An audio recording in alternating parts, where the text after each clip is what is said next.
BCom first year और कक्षा 12वीं के प्यारे बच्चों, स्वागत है आप सभी का शंकर सर की क्लास में। आज मैं आपको बताने वाला हूँ इकोनॉमिक्स। इकोनॉमिक्स के अंदर आज हम पढ़ने वाले हैं बाजार। बाजार नाम का जो चैप्टर है, इससे आपके एग्जाम में 2017-18 से पहले, मतलब उस समय 6 नंबर के क्वेश्चन एग्जाम में आते थे 12वीं बोर्ड में।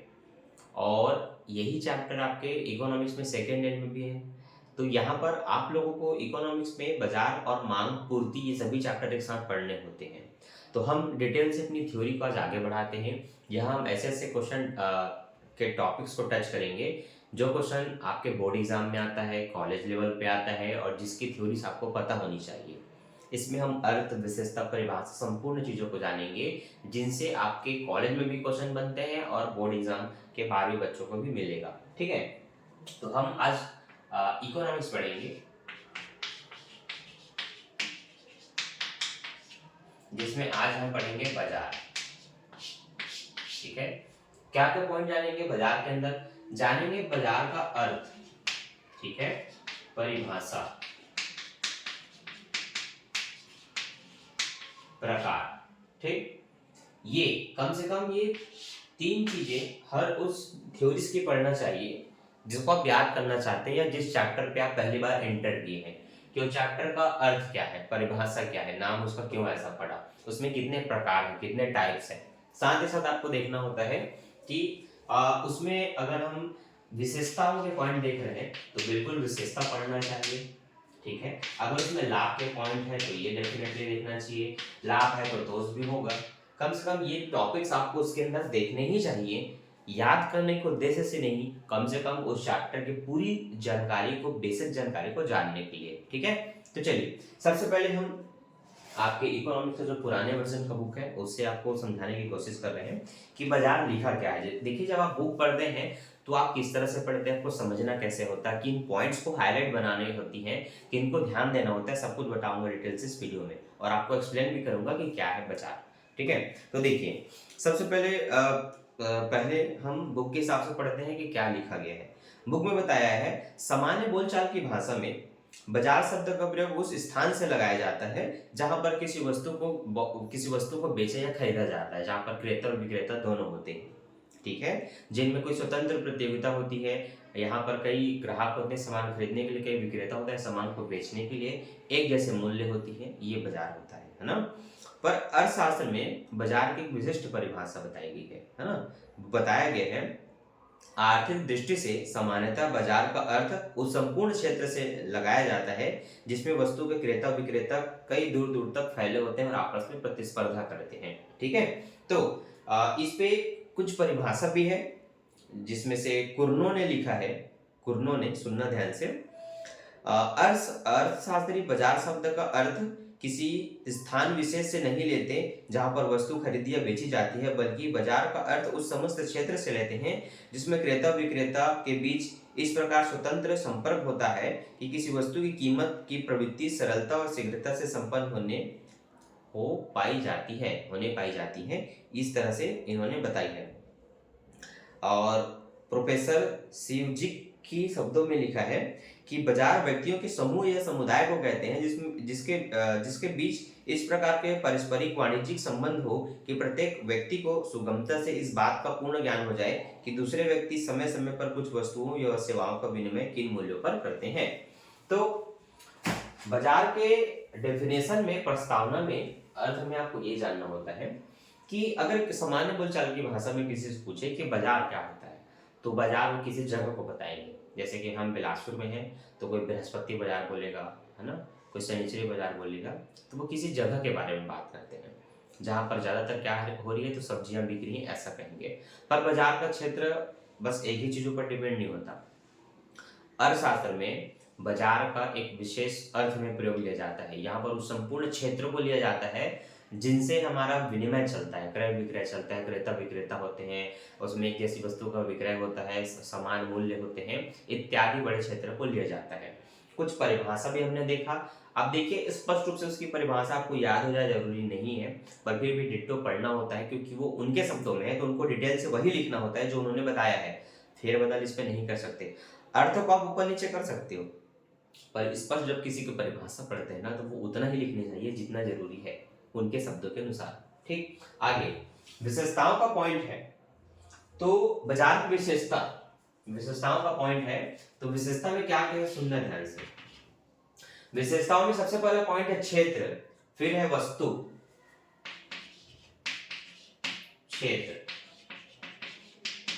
वस्तु, इसके बाद क्या है क्रेता और विक्रेता,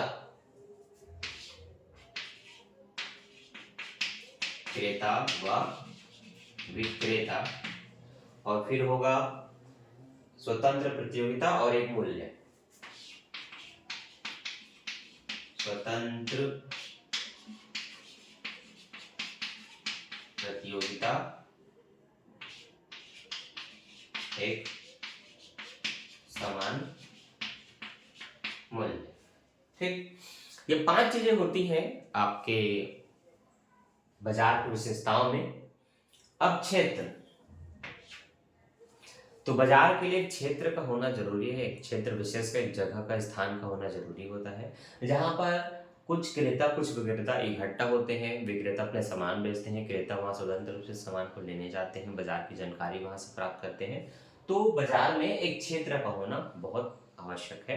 जितना मैंने बताया उतना ही अगर आप उस पेपर में लिखते हैं तो उस पॉइंट पे आपको नंबर मिलने वाला है।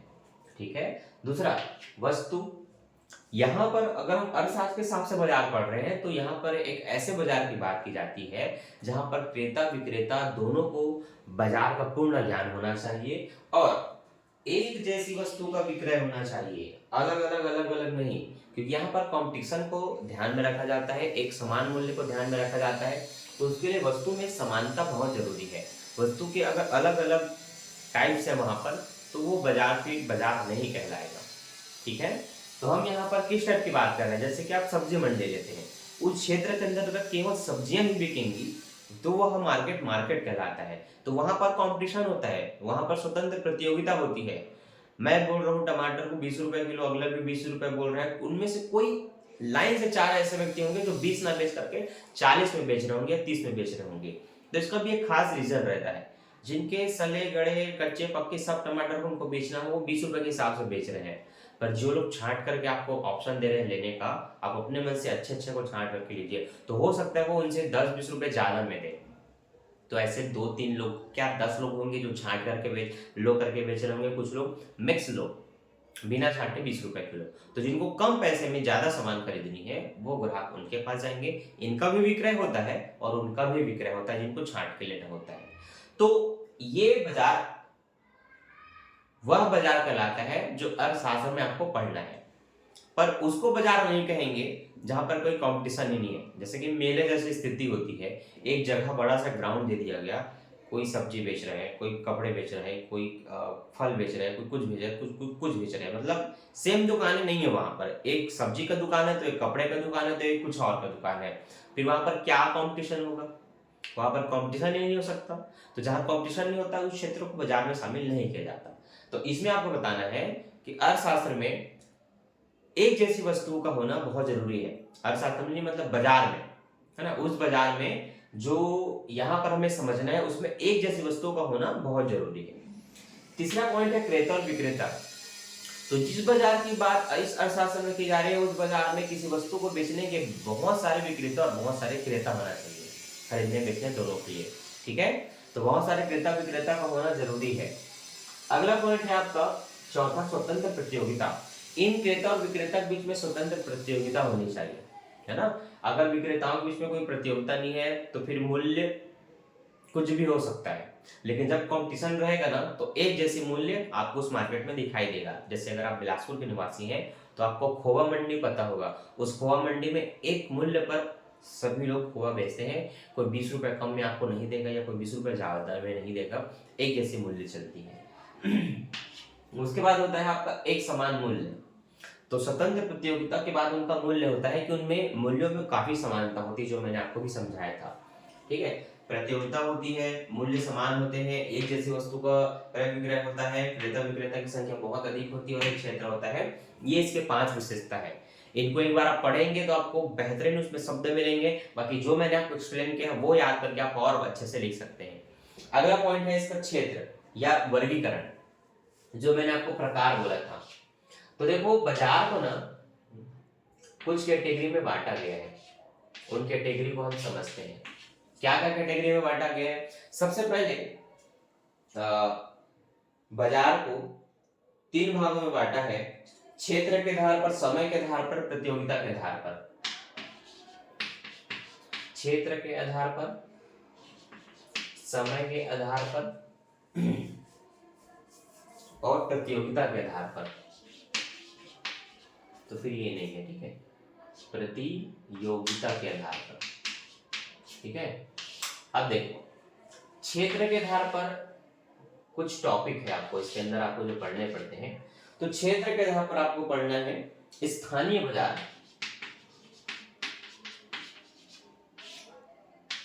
ठीक है, प्रादेशिक बाजार, राष्ट्रीय बाजार,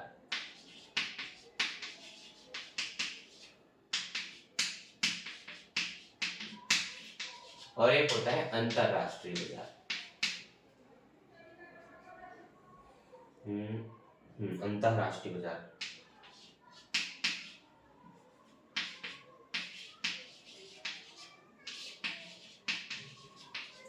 अब देखो स्थान के आधार पर क्या होता है, कुछ वस्तुओं का मार्केट ऐसा होता है जो किसी विशेष स्थान पर किया जाता है, ठीक है, उनको हम एक स्थान से दूसरे स्थान नहीं ले जा सकते, उसको उस छोटे से जगह पर ही बेचना होता है, तो ऐसे बाजार स्थानीय बाजार कहलाते हैं। जैसे कि आपने सुना होगा बृहस्पति का बाजार, बुधवारी बाजार, ये जो बाजारें होती हैं वो एक निश्चित स्थान पर लगती है, वो कहीं और नहीं लगती। जैसे शनिश्चरी का बाजार शनिश्चरी में लगेगा, बृहस्पति का बाजार बृहस्पति में लगेगा, वो किसी दिन और कहीं और आसपास के दूरी में नहीं लगाते, उसी जगह पर लगाते हैं। तो जहां पर एक मार्केट फिक्स होता है कि इतने में ही करना है, जैसे कि आप बिलासपुर के किसी भी कोने पर एक बाजार देख रहे हैं तो वो बाजार वहीं रहेगा, तो ऐसे बाजार स्थानीय बाजार होते हैं, ठीक है। दूसरा होता है प्रादेशिक बाजार। अब स्थानीय बाजार में आप समझ सकते हैं एक छोटा सा शहर के अंतर्गत या उस पूरे शहर का बाजार। अब प्रादेशिक बाजार में आता है वह पूरे जिला जिससे एक राज्य बनता है, तो रायपुर, बिलासपुर, दुर्ग, भिलाई, रायगढ़, जितने भी जगह हैं हमारे छत्तीसगढ़ के अंदर, वो सारे जगह का जो पूरा बाजार होगा, मार्केट होगा, जहाँ सारे जगह पर वस्तुओं का क्रय विक्रय हो सकता है, वो होता है प्रादेशिक। तो स्थानीय में हम अपने शहर के अंदर बेचेंगे, और प्रादेशिक में शहर और शहर से बाहर भी बेच सकते हैं, लेकिन जिले राज्य से बाहर नहीं हो सकता। अब इसके बाद राष्ट्रीय बाजार, एक ऐसा बाजार जहां पर आप छोटे से कोने से लेकर के पूरे शहर तक, शहर से पूरे छत्तीसगढ़, छत्तीसगढ़ से पूरे बाहर तक आप व्यापार कर सकते हैं। तो जब राज्य से बाहर भी व्यापार कर सकते हैं तो वो होते हैं प्रादेशिक, राष्ट्रीय बाजार। अब कुछ लोग ऐसे होंगे जो आसपास बाहर पूरे देश को तो कवर कर रहे हैं पर देश के बाहर भी व्यापार करना चाहते हैं, उनके लिए चौथा टॉपिक बनाया गया अंतरराष्ट्रीय बाजार। तो जब बाजार एक क्षेत्र विशेष में सीमित न होकर के पूरे विश्व में फैल जाए तो वह बाजार कहलाता है अंतरराष्ट्रीय बाजार। इनके कुछ उदाहरण क्या क्या है? आईफोन, वो अपनी देश में तो अपने फोन सेल करती है पर साथ ही साथ पूरा विश्व में उनके फोन बिकते हैं। चाइना के भी फोन ऐसे हैं जो पूरे विश्व में बिक रहे हैं। अब तो बहुत सारे देशों का जो टीम बनता है, संगठन होता है, जिनमें उनको साइन करना पड़ता है कि हम आपके यहाँ कोई भी व्यापार कर सकते हैं, आप हमारे यहाँ कर सकते हो, उसमें पूरा डील है। इस नियम के अनुसार तो आप कोई भी व्यापार कहीं ना कहीं कर सकता है। तो ये आपने समझ लिया अंतरराष्ट्रीय बाजार। समय के आधार पर क्या होता है? तो देखिए समय के आधार पर एक होता है अति अल्पकालीन, ठीक है, एक होता है सिर्फ अल्पकालीन, एक होता है दीर्घकालीन, एक होता है अति दीर्घकालीन, ठीक।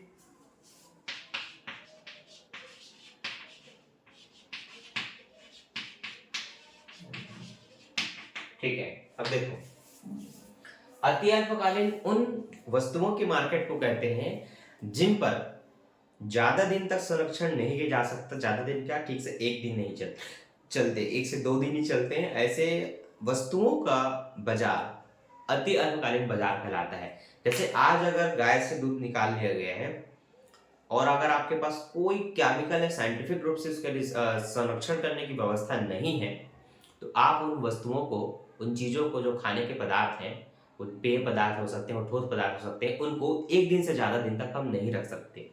टमाटर आपने काट लिया, पालक भाजी आपने काट ली, अब आप उसको मार्केट में 24 घंटे या 24 से 48 घंटे के अंदर अगर आप नहीं बेचते तो ठीक उसके बाद उसकी कहानी खत्म है। गर्मी के दिन में और तेजी से सब्जियां खराब होती हैं, इसलिए उनका मार्केट और अल्पकालीन हो जाता है।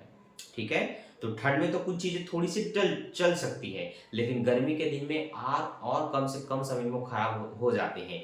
इसलिए ऐसे वस्तुएं, साग सब्जी दूध, ये सब उसके उदाहरण में आते हैं कि यह मार्केट अति अल्पकालीन बाजार कहलाता है। अब है अल्पकालीन, तो जिनकी वैलिडिटी थोड़ी सी आप बढ़ा सकते हैं, हो सकता है उनको एक दिन से एक हफ्ते तक भी आप रख सकते हैं और कोई खराबी उसमें नहीं होगा। तो जैसे कि हम आलू को ले लेते हैं, प्याज को ले लेते हैं, उनको थोड़ा हम डिले कर सकते हैं, पर वो भी बहुत ज़्यादा डिले नहीं होते, वो भी खराब हो जाते हैं। तो ऐसी वस्तुएं जिनको एक दो दिन नहीं, कम से कम 6-7 दिन एटलीस्ट आप चला सकते हो, वह वस्तुएं अल्पकालीन बाजार की श्रेणी में आते हैं। तीसरा होता है आपका दीर्घकालीन, तो जिनको आप थोड़े लंबे समय तक चला सकते हो, दीर्घकालीन कहलाता है, जिसको महीने 2 महीने 3 महीने 6 महीने तक आप यूज कर सकते हो और वो रखे रखे खराब नहीं होते। जैसे कि कई बार आप देखे होंगे किराना दुकान में कई महीनों से दाल पड़े रहते हैं। अब कई अभी तो बाजार में इतने अब जनसंख्या इतनी बढ़ चुकी है कि वो एक महीने भी नहीं टिकता, बिक जाता है। लेकिन कुछ वस्तुएं ऐसी होती हैं जो महीने दर महीने कितने महीने तक हम रख सकते हैं, फिर भी वो खराब नहीं होती। तो जिनको थोड़ा लंबे समय तक टाला जा सकता है, यूज कर सकते हैं, ऐसी वस्तुओं में अनाज आती हैं और बहुत सारे सामान आते हैं, ये सब आपके आते हैं दीर्घकालीन में। अति दीर्घकालीन क्या होती है, जिसकी अवधि काफी लंबी होती है, काफी लंबी मतलब काफी लंबी। जैसे ये जो बोर्ड है, ठीक है, ये जो बोर्ड है इसको मैं लगभग 18, 19, 20, 18, 19, 20, 21, 22, 23, 18, 19, 20, 21, 22, 23 और ये अभी 24 चल रहा है, 6-7 साल हो गए। ये अति दीर्घकालीन के उदाहरण हो गए। तो ऐसी बहुत सारी चीजें जिसको हम एक बार लेते हैं और लंबे समय तक रखे रहते हैं अपने पास, या हम अगर बेचना चाहते हैं तो हम ऐसी वस्तुओं का चुनाव करेंगे जिसको ले लें तो कोई खराबी के कारण हमें नुकसान ना हो, उसको हम जब चाहे तब बेचे, भले 1 साल में नहीं बिके, 5 साल में बिके, पर बिके। तो ऐसी वस्तुएं जो लंबे समय तक टिके रह सकते हैं, उनकी क्वालिटी में कोई खराबी नहीं आएगी, वह चीजें अति दीर्घकालीन के उदाहरण है। ठीक, ये क्यों बताया जा रहा है, ये इसलिए बताया जा रहा है ताकि आप कल बिजनेस करना चाहे, कुछ काम करना चाहे तो इकोनॉमिक्स का ज्ञान होना चाहिए, बाजार का ज्ञान होना चाहिए कि किस तरह की वस्तुएं होती हैं। कुछ वस्तुएं जल्दी खराब हो जाती हैं तो उसको आप तुरंत बेचेंगे, तुरंत पैसा कमाएंगे। तो जिनको तुरंत तुरंत में पैसा कमाना है, तड़पड़ छत्तीसगढ़, वो लोग इसको देखते हैं। जिनको थोड़ा सा डिले कर सकते हैं, मार्केट में ना मांग बढ़ाना होता है वस्तुओं को दबा करके, वो लोग इसको देखते हैं अल्पकालीन को। जिनको पता है हम थोड़ा और ऐसा वस्तु बेच सकते हैं जो नुकसान नहीं होता तुरंत तत्काल में, कम से कम 1 महीने बाद बिकेगा लेकिन उसमें प्रॉफिट होगा, वो दीर्घकालीन वस्तुओं का निर्णय करते हैं। तो कुछ लोग किराना दुकान क्यों खोलते हैं, उनको पता है साग सब्जी में ज्यादा नुकसान है और रिस्क है, वो लोग किराना दुकान खोल लेते हैं। भाई पैकेट के सामान होते हैं, उसको 1 नहीं 2 नहीं 3 दिन, अमूल का दूध भी 2-3 महीने से ज्यादा का डेट दे करके 6-6 महीने तक बिकते रहता है।